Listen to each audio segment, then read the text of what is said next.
Media circle நேயர்களுக்கு வணக்கம். இன்றைக்கு நம்முடைய நேர்காணலுக்காக ஆஸ்கார் மூவிஸ் தயாரிப்பாளரும் திரைத்திறனாய்வாளருமான பாலாஜி பிரபு அவர்கள் நம்மோடு இணைந்திருக்கிறார். அவரோடு பேசலாம். சார் வணக்கம். வணக்கம்.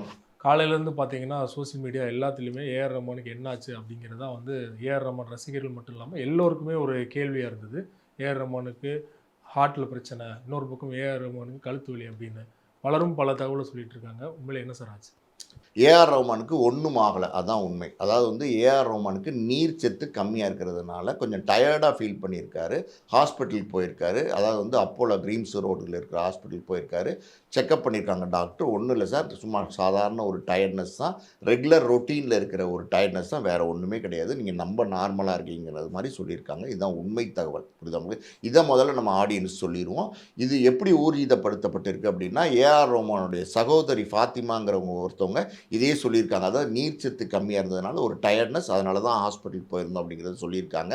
ஏஆர் ரஹ்மான மகனும் ஒரு ட்வீட் பண்ணியிருக்காரு. அது என்னென்னா, அப்பா நல்லா இருக்காங்க, யாரும் எதுவும் கவலைப்பட வேண்டாம், ரசிகர்களுக்கு நன்றி அப்படின்னு சொல்லி ஒரு ட்வீட் பண்ணியிருக்காங்க. இதெல்லாம் மேலே நம்மளுடைய தமிழக முதல்வர் மு.க. ஸ்டாலின் அவர்கள் மருத்துவமனை இமீடியட்டாக தொடர்பு கொண்டு ஏஆர் ரஹ்மானுக்கு என்னாச்சு அப்படிங்கிற மாதிரி கேட்டிருக்காரு. மருத்துவர்களோட பேசியிருக்காரு.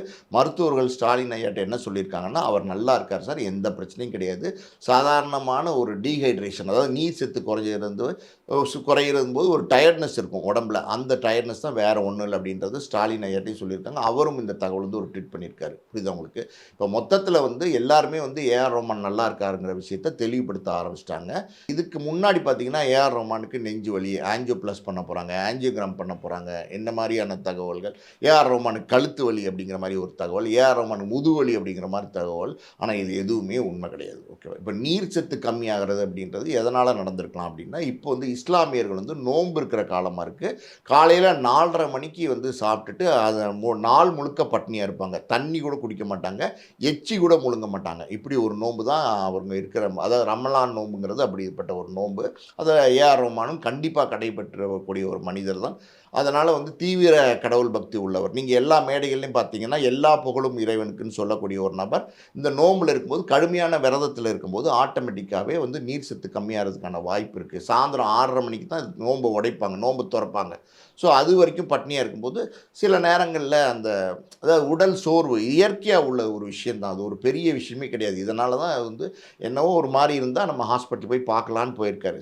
அலர்ட்னஸ்ங்கிறது ஒன்று இருக்குது பார்த்தீங்களா, அது ரொம்ப முக்கியம். அது ஏஆர் ரஹ்மான் சரியாக போய் பார்த்துருக்காரு. அதாவது வந்து நமக்கு என்னமோ மாதிரி இருக்கே, டயர்டாக இருக்கே அப்படிங்கிற மாதிரி வீட்டிலலாம் இல்லாமல் நம்ம போய் வெளியில் போய் உடனே இம்மீடியட்டாக ஹாஸ்பிட்டலுக்கு போய் பார்த்துடணும் அப்படின்னு போயிருக்காரு பார்த்தீங்களா. அந்த அலர்ட்னஸ் வந்து எல்லாருக்குமே வரணும். இது நல்ல விஷயம். ஏஆர் ரஹ்மானை பற்றி இன்னொரு விஷயம் நம்ம சொல்லணும்னா, ஏஆர் ரஹ்மானோட லைஃப் ஸ்டைல் ஒன்று இருக்குது பார்த்தீங்களா, அது வந்து நைட்டில் ஒர்க் பண்ணுற ஒரு கேரக்டர் ஏஆர் ரஹ்மான்.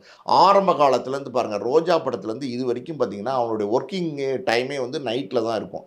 நைட்டில் முழிச்சு த்ரூ த நைட் ஒர்க் பண்ணுவார். காலையில் 6-7 மணிக்கு தான் படுக்கவே போவார். இப்படி ஒரு லைஃப் ஸ்டைல் வந்து ஏஆர் ரஹ்மான் வந்து சிறு வயசாக இருக்கும்போது அது ஓகே, உடம்பு வந்து ஒத்துக்கும். இப்போ அனிருத்தும் கிட்டத்தட்ட நைட்டில் கம்போஸ் பண்ணுறது, நைட்டில் ஒர்க் பண்ணுறது, இது ஏஆர் ரஹ்மான் ஸ்டைலை தான் அவரும் ஃபாலோ பண்ணுறாரு. இப்போ அனிருத்தோட ஏஜ் இருக்குது பார்த்தீங்களா, அதுக்கு அது வந்து ஒத்துழைப்பு கொடுக்கும், உடம்பு ஒத்துழைப்பு கொடுக்கும். ஏஆர் ரஹ்மான் கிட்டத்தட்ட 55 வயசுக்கு மேலே தாண்டின ஒரு மனிதராக இருக்கார். கொஞ்சம் கொஞ்சம் அந்த உடம்பு ஒத்துழைப்புன்னு ஒன்று இருக்குது பார்த்தீங்களா, அது கம்மியாக ஆரம்பிச்சிடும். ஸோ இப்போ இந்த மாதிரி ஒரு சூழ்நிலையில் ஏஆர் ரஹ்மான் வந்து தன்னுடைய லைஃப் ஸ்டைல், அதாவது வந்து ஒர்க்கிங் ஸ்டைலெல்லாம் வந்து மாற்றிக்கணும். அதான் நல்லது ஏஆர் ரஹ்மானுக்கு.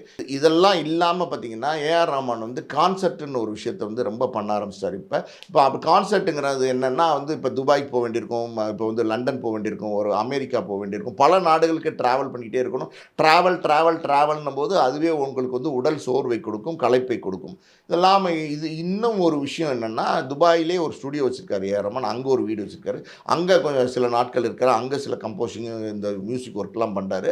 இதை திடீர்னு போய் சென்னைக்கு வரணும், உடனே சென்னைக்கு வர்றாரு, திடீர்னு டக்குன்னு சென்னையிலேருந்து துபாய்க்கு போனோம்.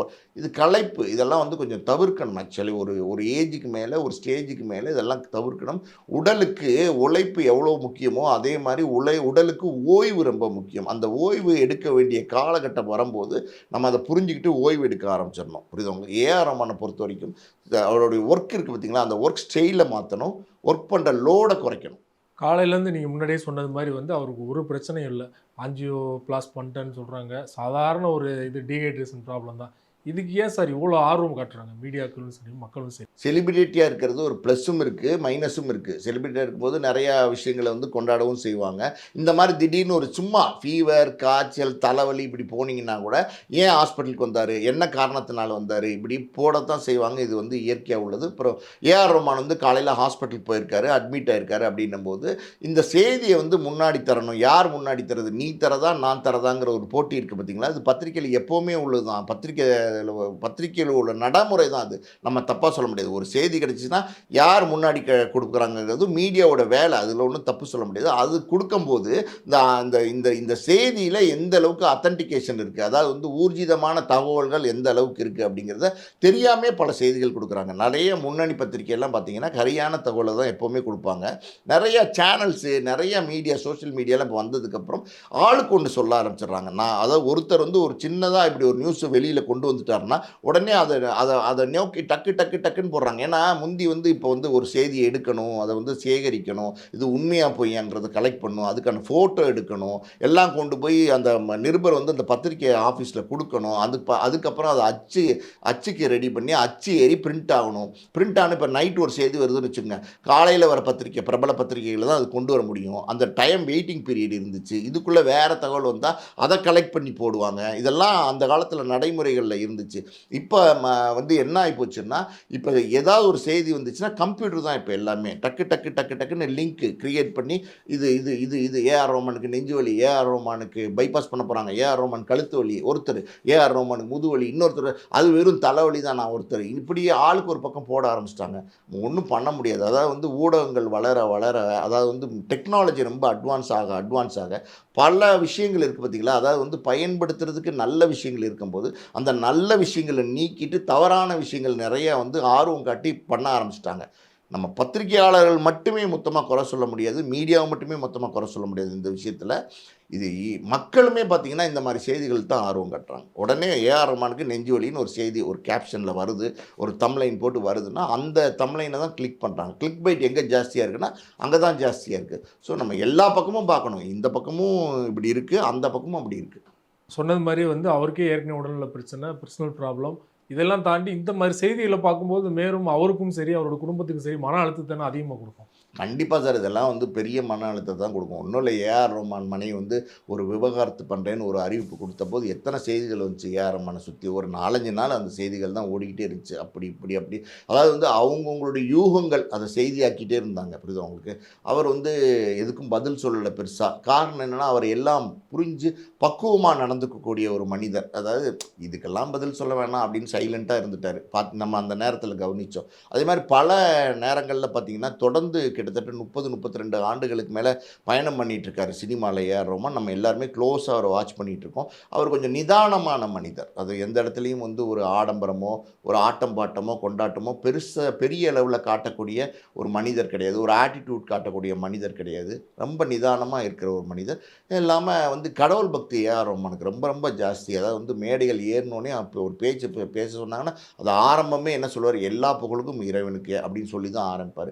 ஆஸ்கார் அவார்டு வாங்கிட்டு வந்த போது கூட 2 அவார்டு வாங்கிட்டு வந்த போது கூட மேடையில் ஏறி எல்லா புகழுக்கும் இறைவனுக்கேன்னு பேசினார்.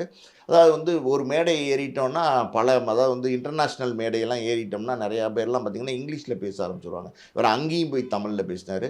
அதாவது வந்து எப்போவுமே இயல்பாக இருக்கக்கூடிய தன்னுடைய வாழ்க்கை என்னன்னு தெரிஞ்சு நடந்துக்கக்கூடிய ஒரு மனிதர் ஏஆர் ரஹ்மான். அவர் நல்லா தான் இருக்கார். புரியுது உங்களுக்கு? அதனால் யாரும் இதை பற்றி கவலைப்பட வேண்டாம். இன்னும் சொல்லப்போனால் அவர் வீடு திரும்பிட்டாருங்கிறது தான் உண்மையான தகவல். ரொம்ப நன்றி சார். ஏஆர் ரஹ்மான் தொடர்பாக பல்வேறு விஷயங்களை எங்களோட பகிர்ந்து கொண்டீங்க. நிறைய பேர் வந்து தெரியாமல் தவறான தகவல்லாம் பரப்பிட்டு இருந்தீங்க. நீங்கள் உண்மையான தகவல் வந்து எங்களோட நேயர்களுக்காக சொன்னது மிக்க நன்றி சார். நன்றி.